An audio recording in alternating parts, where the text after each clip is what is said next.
going to bring in our buddy and colleague from the booth, Dale Earnhardt Jr., who happened to win a couple 500s in his career. Junior, thanks for joining us, buddy. Yeah, it's good to be on, guys. So a crazy race, crazy finish. We've kind of given our thought. Give us your thought on not only the race, but the accident and the announcements we've recently received about Ryan Newman and his health. Well, I thought the race was pretty exciting. A lot of great, a lot of movement and guys on different strategies and guys with different agendas, whether it be trying to get stage points or trying to put themselves in a better position to win the race. And it was pretty captivating and entertaining. We had a lot of big hard wrecks near the end of that race. It took out a lot of competition and changed really the entire complexity of the race. And we came down to overtime, which is, always raises the risk factor of an accident. And for a driver and for me personally, I had a ton of anxiety over what we were about to see. And, I just knew that the risk factor was really high. And, we saw the finish and saw the crash. And I don't even think I knew in that moment the severity of the accident. There was so much going on that my eye didn't really catch everything that Ryan Newman had went through in that moment. And I think back to, since I've had several hours to really reflect on a lot of different things, and we've got some great news about Ryan, and we can start thinking about his future and his recovery and what that may look like. And we wait is what we do. We wait for more information. We try to make contact with those close to Ryan to show our support, and you reach out to those others that are affected by the accident or involved in the accident to make sure that everybody's in good spirits as they possibly can be in this time. But as more time has passed, I really think back. You guys, I was on the line listening to y'all talk about the reaction to Denny and the team celebrating, and that was just so unfortunate, the fallout from that, because,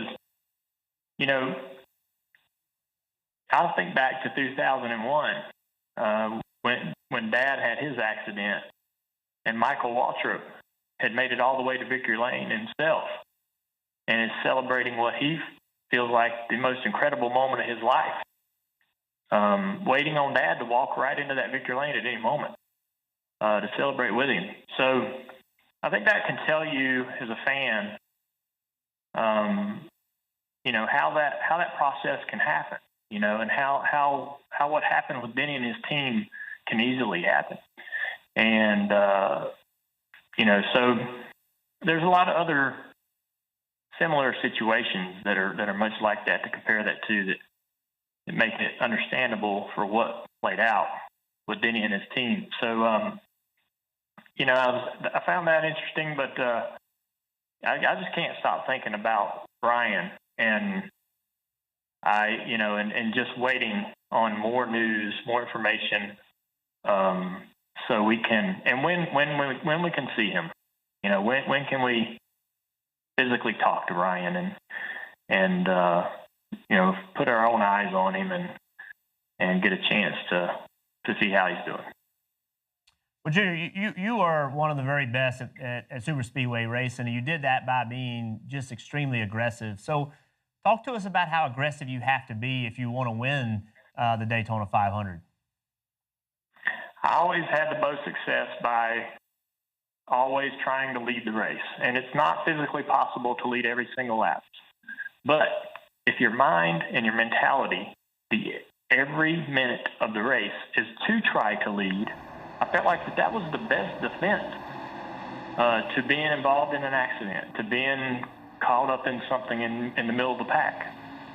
And I've tried every different way to run those plate races. And for me, that was always the most effective approach. And it starts when you show up to the racetrack. You got to be that way in practice, and you got to go out there and it might tick some people off in practice that you're so aggressive, but you got to show them, this is how I'm going to race. But on top of that, this is what my car can do. So when the green flag drops, you see my car pull out, you're going to have confidence to follow it because you've seen what it can do all weekend. And so when I approached the entire race that way and the weekend that way, I really, really had a lot of success with it.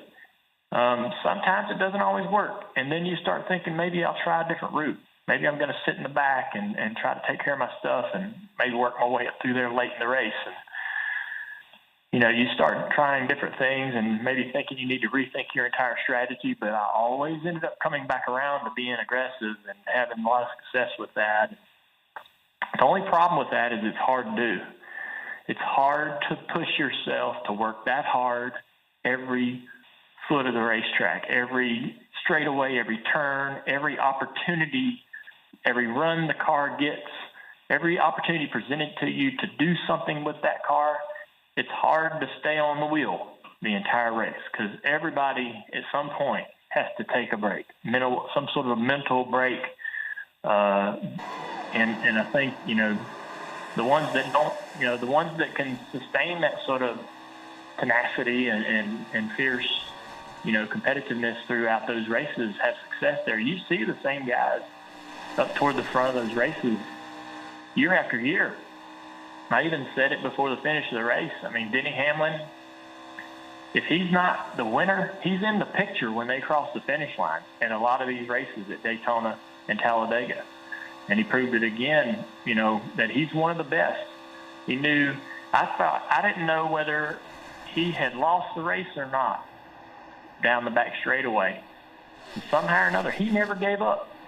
If he wasn't going to win, he was pushing somebody to the win. And he put himself back in a situation where he ends up getting the checkered flag. So that attitude of never quitting, never giving up, working to try to get to the front every single inch of the racetrack is I think, similar to Denny's and what makes him so good.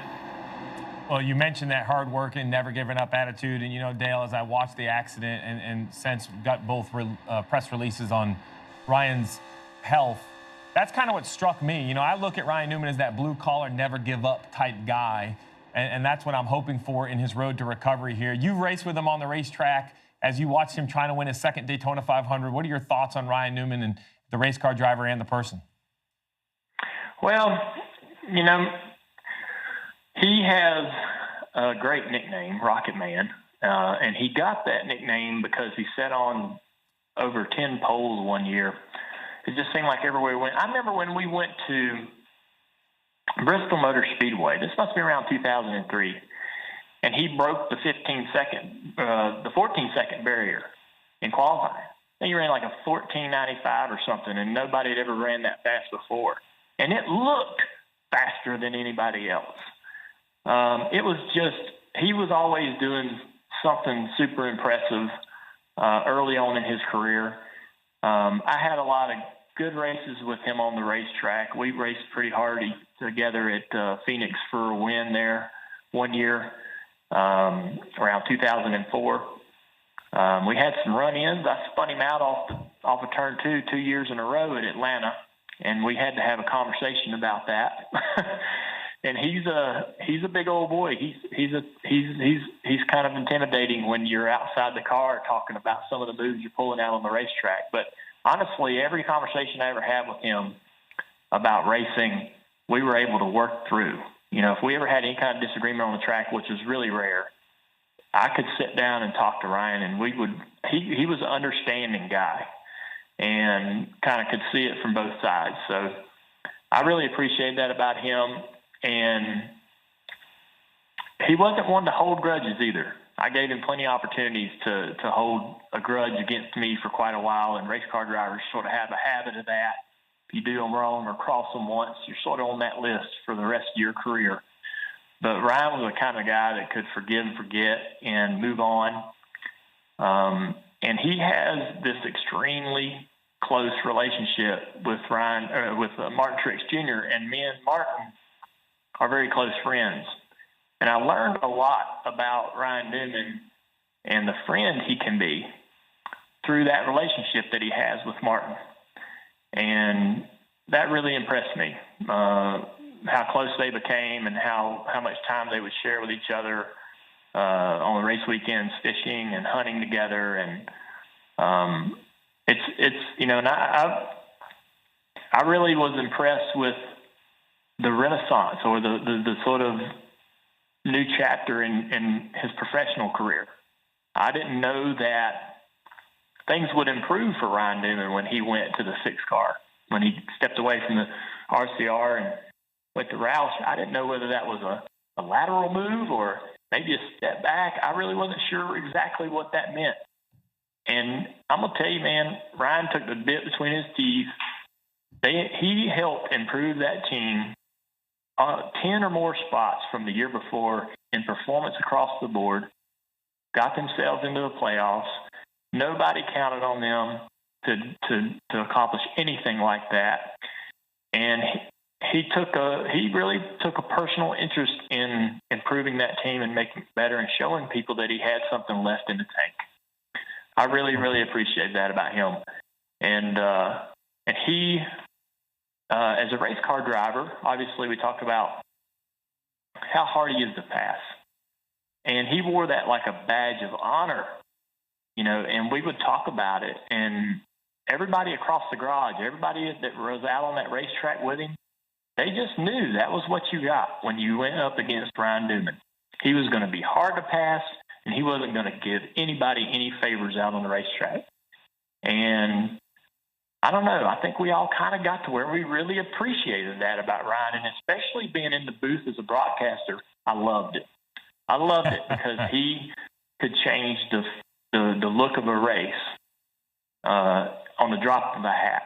And, you know, by competing and racing and making things difficult and challenging people, he really made it fun as a broadcaster to call a race with him in it. Yeah, there's no doubt Ryan Newman was as tough as they come on the racetrack to call. I'm excited to hopefully call some more races in the future. But Dale, thanks for your opinion. Hey, Motorsports fans, thanks for watching. Make sure you hit subscribe before you go for all the latest news and highlights across motorsports.